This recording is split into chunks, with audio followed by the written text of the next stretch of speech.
Okay, chapter 3, Only Worthless People. That's a great title, I think. And then like the subtitle, Catholic Christianity. One of these pages is like almost falling out. Okay. Oh no, it starts with a word I don't know how to say. Eusebius? Eusebius. Oh, I bet you it's Eusebius. Anyways, anyone can comment if I'm wrong, if they really want to. Okay. I don't want to say it again. That word that I don't want to say, comma, the early Christian historian, so he's an early Christian historian, from AD 265 to 339, records a charming story from the first days of Christianity. Apparently, it came from Edessa, a town northeast of Antioch, beyond the border of the Roman Empire. I just had this thought in my head that I didn't start recording, and I don't want to read this entire chapter and find out that that thought is true. So hold on.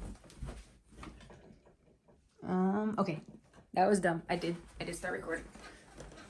Okay. Now you know what I'm really thinking about while I'm like reading. I'm thinking about other things. Not really. I'm mostly not. Apparently, it came from Edessa, a town northeast of Antioch, beyond the border of the Roman Empire. At the time, it was the capital of the tiny kingdom of Osrhoene. Osrhoene, comma. And so the story goes, the ruler of the kingdom, Abgar the Black, AD 946, sent a letter to Jesus inviting him to come to Edessa. He had heard of Jesus' power to heal, and since he was himself sick, he entreated Jesus to come to me and heal the affliction that I have. The Lord Jesus answered the king, explaining that he had to fulfill his destiny in Palestine, but after his ascension, he would send one of his disciples to heal the king and give life to you and to those who are with you. The story is a fascinating bit of legend, but an important reminder that early Christians and their efforts to carry the gospel to all men did not stop at the borders of the Roman Empire. Osrhoene became the first Christian kingdom and an important link with countries farther east. First century Christianity was a spiritual explosion ignited by the event, the presence of Jesus Christ. The church the church extended in all directions, geographics as well as social. I don't think that I read that sentence in a way that anybody can understand. Okay. First century Christianity was a spiritual explosion ignited by the event, the presence of Jesus Christ. The church extended in all directions, geographic as well as social. That was not my fault. I think it was the sentence. Okay. The second and third centuries provided the channel for this power. This period was an important age for the church. It allowed Christianity to come to terms with time. It laid plans for the long haul, and in the process shaped the character of the Christian faith for generations to come. Today, with the Apostles' Creed, we confess faith in the Holy Catholic Church. That is what this period gave us, Catholic Christianity. It was more than an organization. It was a spiritual vision, a conviction that all Christians should be in one body. Jesus had commissioned his disciples to go into all the world, and Paul had laid down his life opening the door of the church for the Gentiles. In a sense, Catholic Christianity was simply a development of Jesus' plan and Paul's efforts. We call the years between AD 70 and AD 312 the age of Catholic Christianity because this thought dominates Christian history between the death of the apostles and the rise of the Christian emperors. Though the universality of Christianity is a common idea in the New Testament, the term Catholic never appears. Ignatius, Bishop of Antioch in the early 2nd century, is apparently the first one to use the word. He spoke of the Catholic Church when he said, "Wherever Jesus Christ is, there is the Catholic Church." By the end of the 2nd century, the term Catholic was widely used of the church in the sense that the Catholic Church was both universal in contrast to local congregations and orthodox in contrast to heretical groups. In a later chapter, we want to take a close look at the orthodox character of early Christianity. But at this point, we must ask: how did the scattered congregations of apostolic times become Catholic Christianity? Any fair answer to that question calls for an overview of the spread of Christianity geographically and some picture of its success socially. It might be helpful to consider one flying tour of the world of early Christianity, and the other as a glance at a recently discovered family album.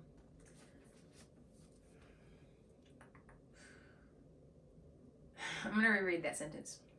It might be helpful to consider one a flying tour of the world of early Christians, and the other as a glance at a recently discovered family album. Okay, now I have one of those gray boxes. One of the side notes. Side note, did Christianity grow miraculously? Okay. The Bible reports that miracles accompanied and encouraged the growth of Christianity, but does that mean that the rate of growth was itself miraculous? Some contemporary theorists, such as Rodney Stark, hold that the numerical expansion of Christianity can be accounted for by a steady growth rate, comparable to Mormonism in the American setting. Christianity's greatest expansion has occurred in the last 50 years. I wonder if that's like growth proportional to population or just number of people. Because if it's just number of people, then that's not a very fair assessment.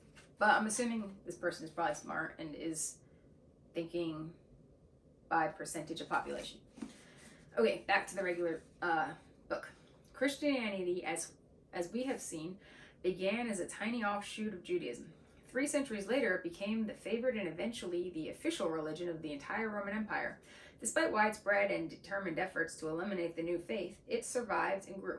By the reign of Constantine, that's 312 to 337, the first Christian emperor, there were churches in every large town in the empire and in places as distant from each other as Britain, Carthage, and Persia.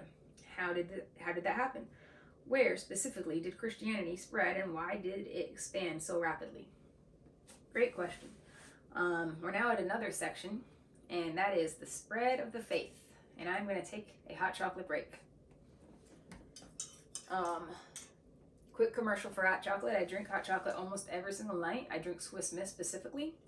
And unlike some people, I drink it with water. Straight up water. Swiss Miss hot chocolate is so good. The kind with the marshmallows more specifically, that even if you just put water in it, it still tastes good. Water, whipped cream, hot chocolate. Scalding hot. Burning. Okay.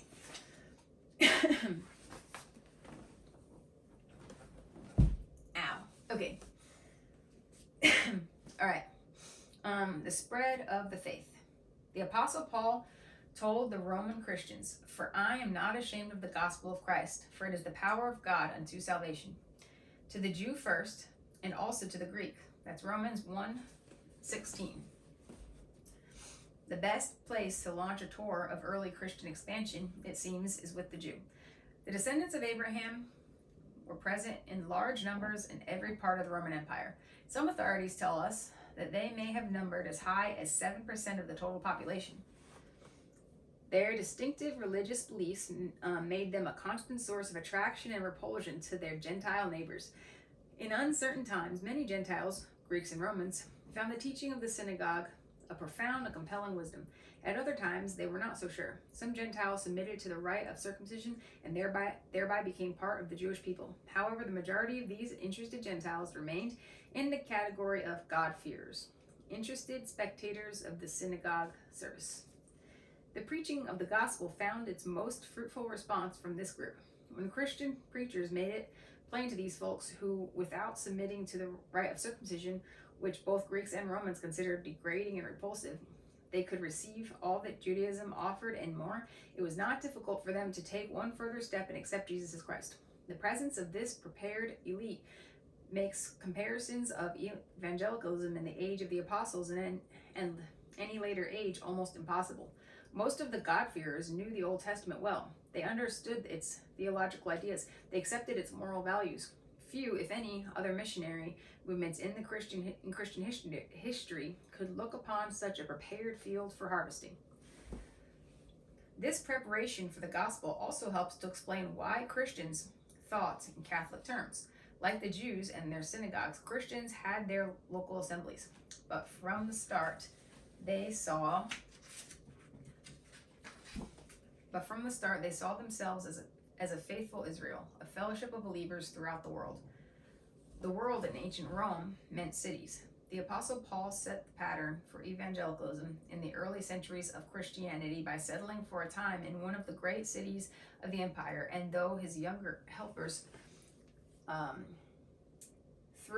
helpers thrusting him out from this center to smaller towns of the region.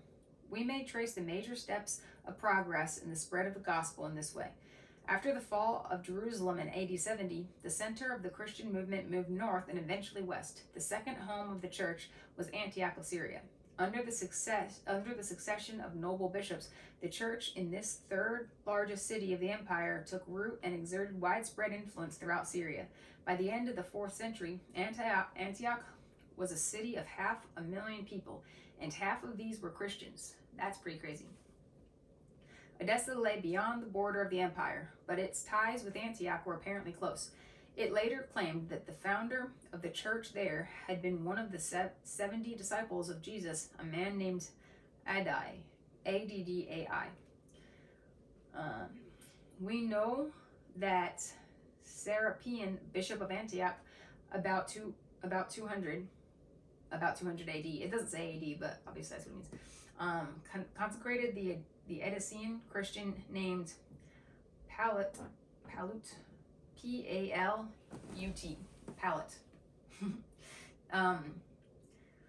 We know that Serapion, bishop of Antioch, about 200, consecrated the Edessian Christian named Palut to be the bishop of the capital. There is good reason to suppose that from Edessa, some unknown Christian continued east until he came to India. So-called Thomas Christians in India today believe that the Christian was the Apostle Thomas. That may be true. A voyage by Thomas to South India in the 1st century was well within the realm of possibility. It will probably never be settled beyond historical doubt, but we can say with some certainty that the church in India has existed from very early times. The movement west. We're at the next section, and I'm taking a hot chocolate break.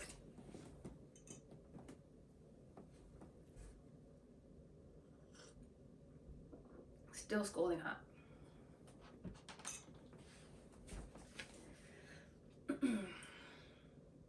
The mainstream of early Christian missionary work, however, did not move east of Antioch but west. The Apostle Paul had set a course for Italy and Spain, and his work proved to be the path of the future. Moving west from Antioch, the next city of note would be Ephesus. This seaport and the surrounding region of Asia Minor, modern Turkey, proved another fruitful field for Christian labor. From the days of Paul, the Greek-speaking city dwellers in this area responded eagerly to the appeals of the gospel.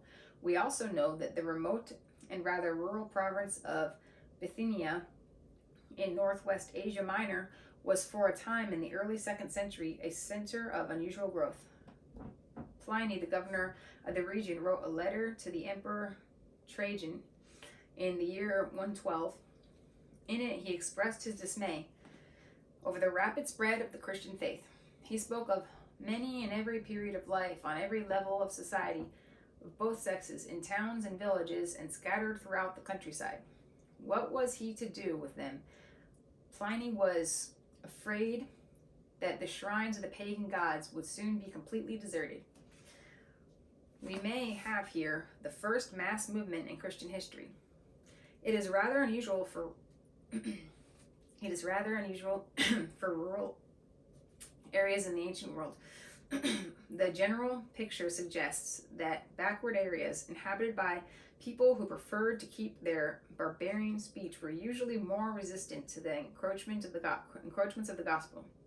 We know, at any rate, that As late as the 6th century, Emperor Justinian was still rallying Christian forces for an assault on paganism in the interior of Asia Minor.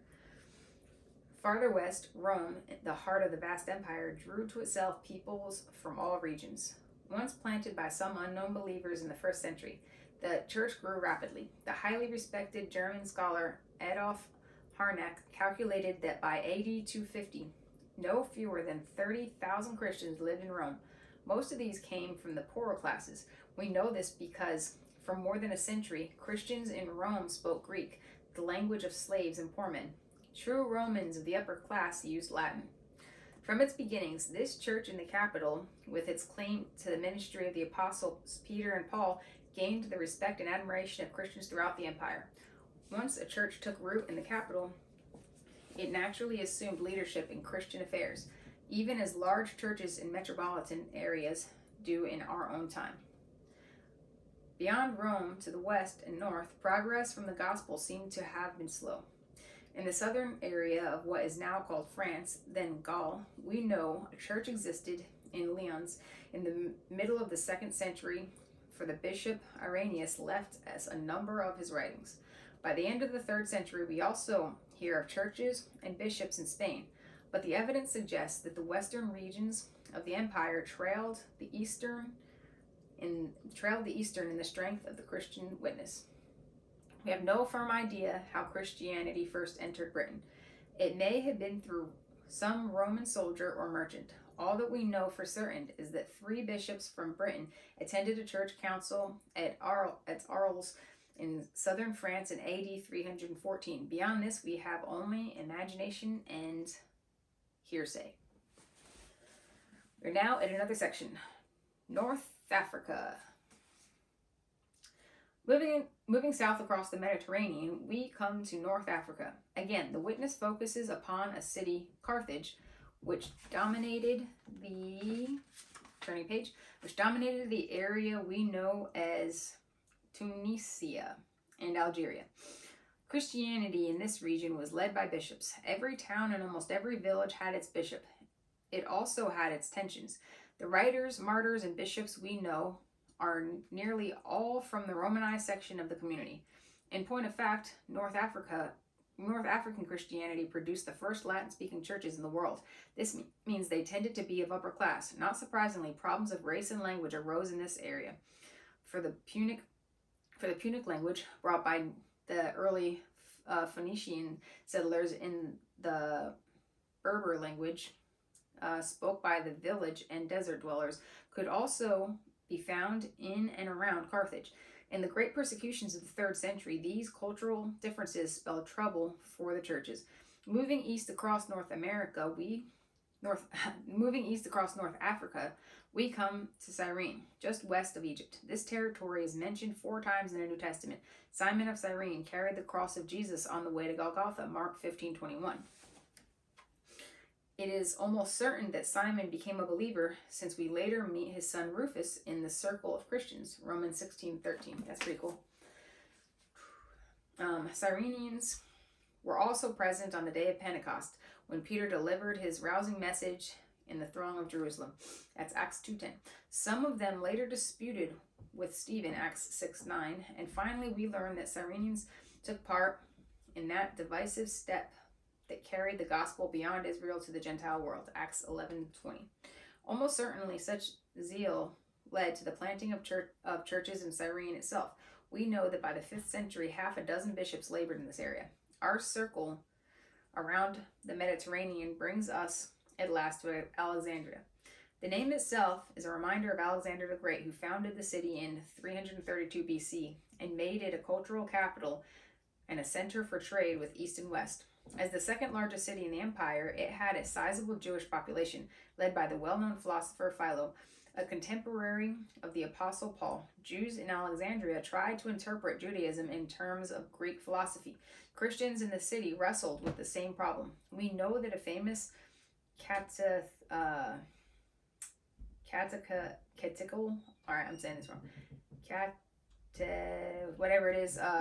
school They are concentrated on making the gospel intelligible to people immersed in Greek culture. Early Christians in Alexandria liked to claim John Mark as the founder of their church. How it was established, we do not know, but during the 3rd and 4th centuries, few churches exerted more influence. To sum up this flying tour of the early expansion of the church, we may say that by the end of the 3rd century, no area of the empire was without some testimony to the gospel. The strength of this witness, however, was uneven. The strongest areas were Syria, Asia Minor, North Africa, and Egypt, with a few other noteworthy cities such as Rome and Lyons. I should probably look that up sometime to see how it's pronounced. Less is known about the scope of Christianity in rural regions. Okay, we're now to another section. The social impact of the gospel. Hot chocolate break. Hopefully it's less scalding hot. Also, if anyone cares and lives in an area, like happens to be watching this, and lives in an area where Walmart still sells lemon ice pops, unlike my Walmart, you should try lemon ice pops dipped into hot chocolate that has whipped cream on top. It is amazing. Okay, folks, we are now at the section called The Social Impact of the Gospel. The Catholic vision of early Christians, however, was as evident in the social impact of the gospel as in its geographical expansion. Throughout the first 3 centuries, the majority of believers were simple, humble people, slaves, women, traders, and soldiers. Perhaps this is simply due to the fact that most of the population were in this class. At any rate, Celsus, the outspoken critic of Christianity, took note of it. Far from us, say the Christians, be any man possessed of any culture or wisdom or judgment. Their aim is to convince only worthless and contemptible people, idiots, slaves, poor women, and children. These are the only ones whom they manage to turn into believers. Celsus was right to observe many poor and disadvantaged embraced the message of Jesus' victory. It is to the church's credit that it did not neglect the poor and despised, but by the end of the 2nd century, the new faith was on its way to becoming the most forceful and compelling movement within the empire. Many people with the keenest minds of the day were becoming followers of Christ. To answer critics like Celsus, a number of Christian writers arose to defend the Christian faith against the rumors and railings of pagans. We call these men the apologists. Not because they were sorry for anything. The word comes from Greek and means defense, such as a lawyer gives it a trial. As Professor Ward Gaskik says, although most of the writings of these apologists were dedicated to the emperors, their real audience was the educated public of the day. If they could answer the accusations of the enemies of Christianity and point out the weaknesses of paganism, they hoped this would help change public opinion about Christianity and lead to conversions. Men such as Aristides, Justin Martyr, his disciple Tatian, Athenagoras, Theophilus of Antioch, the unknown author of the letter to Diognetus, I think I've heard that before, but I don't remember how to say it, and Melito, bishop of Sardis in Asia Minor, all directed their intellectual and spiritual gifts to this cause. Toward the end of the 2nd century, says Gask, that's spelled like Gasque, in case anybody listening to this knows how to pronounce it. Toward the end of the 2nd century, says that guy, Irenaeus, bishop of Lyons in Gaul, wrote 5 monumental books against the Gnostic heresies of his area.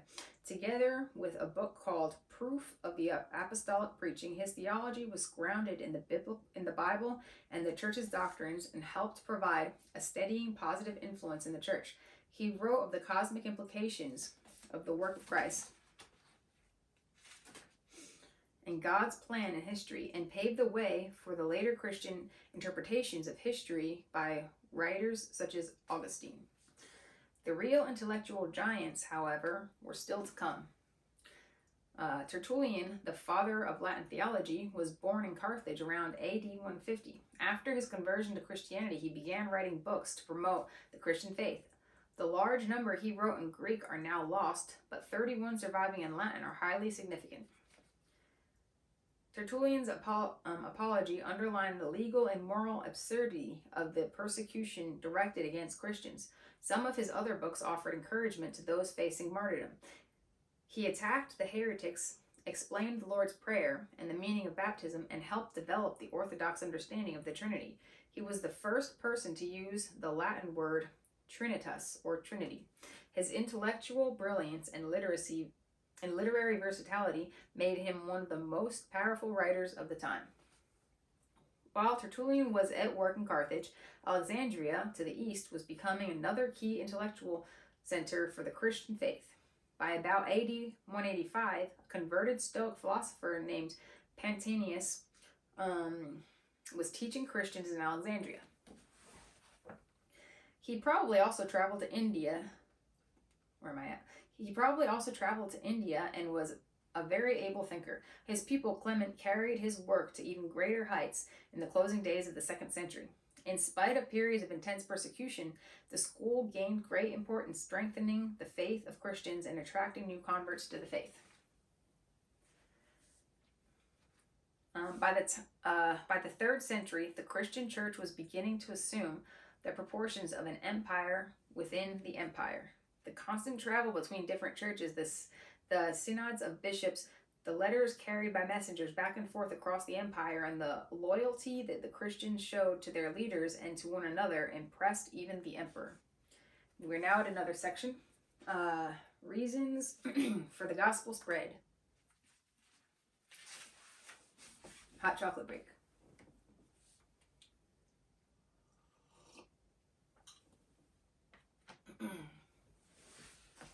Reasons for the gospel spread. Why did the Christian faith spread in this extraordinary way? The devout Christians will want to stress the power of the gospel. By ordinary standards, nothing could have been less likely to succeed. But believers have always insisted that God was at work in this movement. He went with those early witnesses. There was a divine side to the expansion of the church, but God usually works through human hearts and hands. And there is some value in asking what human factors contributed to the spread of the gospel. Several prominent factors, however, appear to have contributed to the growth of Christianity. First, and rather obviously, early Christians were moved by a burning conviction. The event had happened. God had invaded time, and Christians were captivated by the creative power of that grand news. They knew that men had been redeemed, and they could not keep to themselves the tidings of salvation. That unshakable assurance in the face of every obstacle, including martyrdom itself, helped explain the growth of the church. Second, the Christian gospel met a widely felt need in the hearts of people. Ancient Stoicism, for example, taught that men achieved tranquility by the suppression of their desire for everything that man cannot get and keep. Before the external disorder of the world and bodily illness, retreat into yourself and find God there, in quotation marks. Thus, the Stoic soul stood firm in the storms of life by practicing apathy, the discipline of not being attached to people or things. If a person was not emotionally attached to things, he could not be victimized and thus could live in tranquility. Stoics called for the virtue of courage in facing whatever was to come, while Christians were committed to the personal God revealed in Jesus. They could still admire some Stoic convictions, once those convictions were refitted for Christian teaching. For example, Stoics called for facing suffering with courage, independence from the things of this world, and a trust in a greater providence. Many people came to see that what the Stoics aimed for, the Holy Spirit produced in Christians. Third, the practical expression of Christian love was probably among the most powerful causes of Christian success. Tertullian tells us the pagans remarked, "See how these Christians love one another." The pagans' words were sincere. Christian love found expression in the care of the poor, of widows and orphans, in visits to brethren in prisons, or to those condemned to a living death in the mines, and in acts of compassion during a famine, earthquake, or war. One expression of Christian love had a particularly far-reaching effect. The church often provided burial services for poor brethren. Christians felt that to deprive a person of honorable burial was a terrible thing. Lactantius, the North African scholar from 240 to 320, wrote, "We will not allow the image of creation of God. We will not allow the image and creation of God to be thrown out to the wild beasts and the birds as their prey.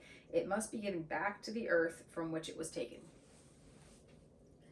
In the second half of the 2nd century, at least in Rome and Carthage, churches began to acquire burial grounds for their members.